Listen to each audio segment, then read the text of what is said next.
Ya, terkait dengan kasus pembunuhan berencana terhadap kematian Brigadir Yosua, memang Pengadilan Negeri Jakarta Selatan menggelar persidangan dengan terdakwa Ricky Rizal dan Kuat Ma'ruf.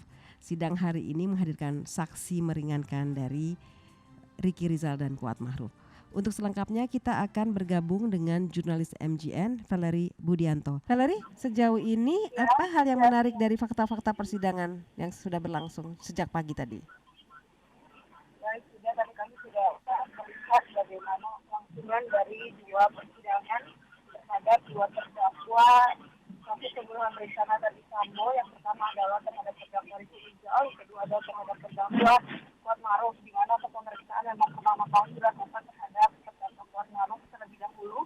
Tapi mencatat ada beberapa poin penting yang diutarakan oleh ahli pidana meringankan bersama Muhammad Arif Setiawan yang merupakan ahli pidana dari Universitas Islam Indonesia Yogyakarta. Di mana pada dasarnya apa yang diutarakan oleh Muhammad Arif Setiawan ini sama dengan pernyataan ahli pidana meringankan lainnya yang memang dihadirkan juga untuk terdakwa kasus pembunuhan berencana Verdi Sambo yang pada intinya mengatakan bahwa Kuat Ma'ruf ini sebagai pelaku dengan perbuatan pasif yang kebetulan berada di tempat terjadinya tindak pidana dan tidak mengetahui ada rencana pembunuhan sehingga dapat bebas dari dakwaan jaksa penuntut umum. Dalam hal ini ahli menekankan beberapa hal.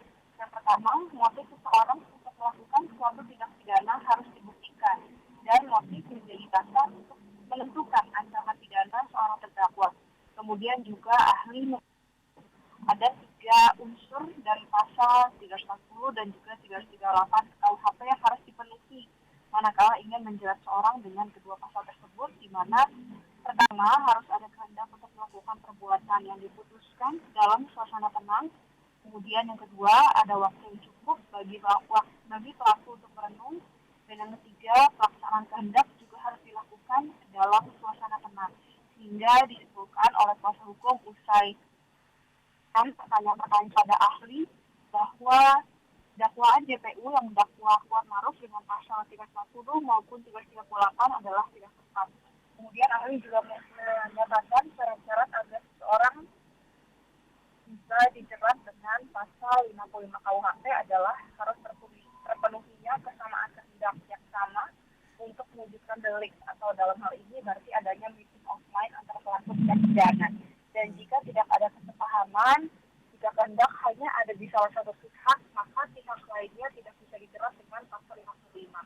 Secara spesifik juga kuasa hukum menanyakan apakah orang yang berada di waktu dan tempat tapi tidak terdapat meeting of mind ini bisa dijerat dengan pasal ini, dan apakah seorang hanya mematuhi perintah memanggil seseorang berarti ada kesamaan meeting of mind.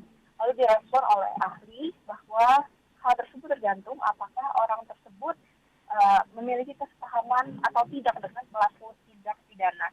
Dan kalau hanya berada di situ, kemudian hanya memanggil namun tidak ada meeting of mind, berarti tidak ada ketersertaan, dan oleh karena itu pasal 55 tidak dapat dijerat terhadapnya. Adapun untuk sidang dengan terdakwa Kuat Ma'ruf yang menghadirkan ahli pidana peringahan ini sudah selesai dan akan dilanjutkan pekan depan hari Senin 9 Januari 2023 dengan agenda pemeriksaan terdakwa.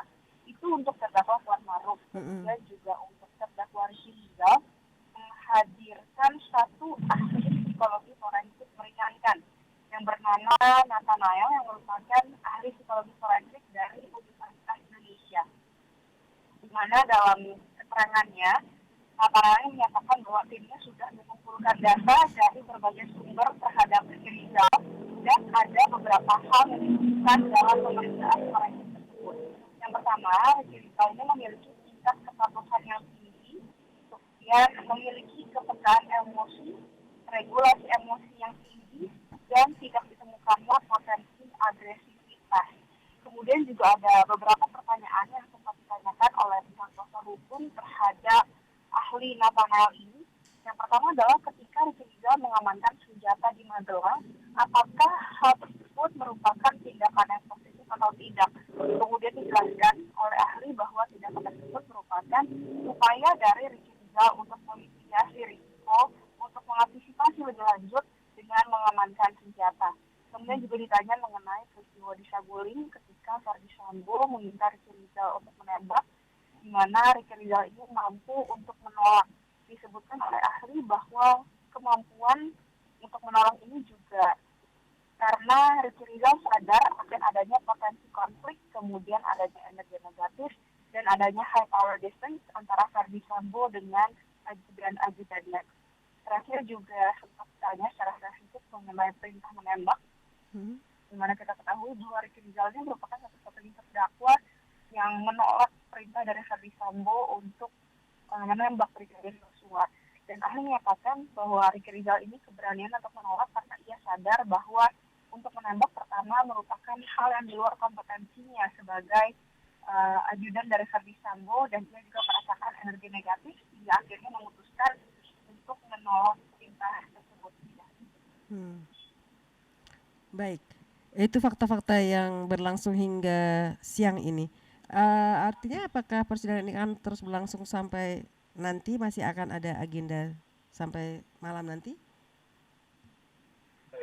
Untuk agenda saat ini sudah selesai, persidangan sudah selesai dan akan dilanjutkan pekan depan.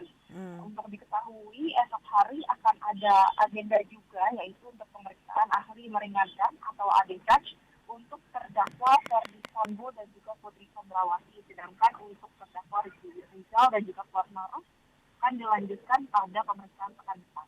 Oh, baik. Jadi kalau besok memang jadwalnya adalah saksi meringankan untuk terdakwa Verdi Sambo dan Putri Chandrawati, begitu ya?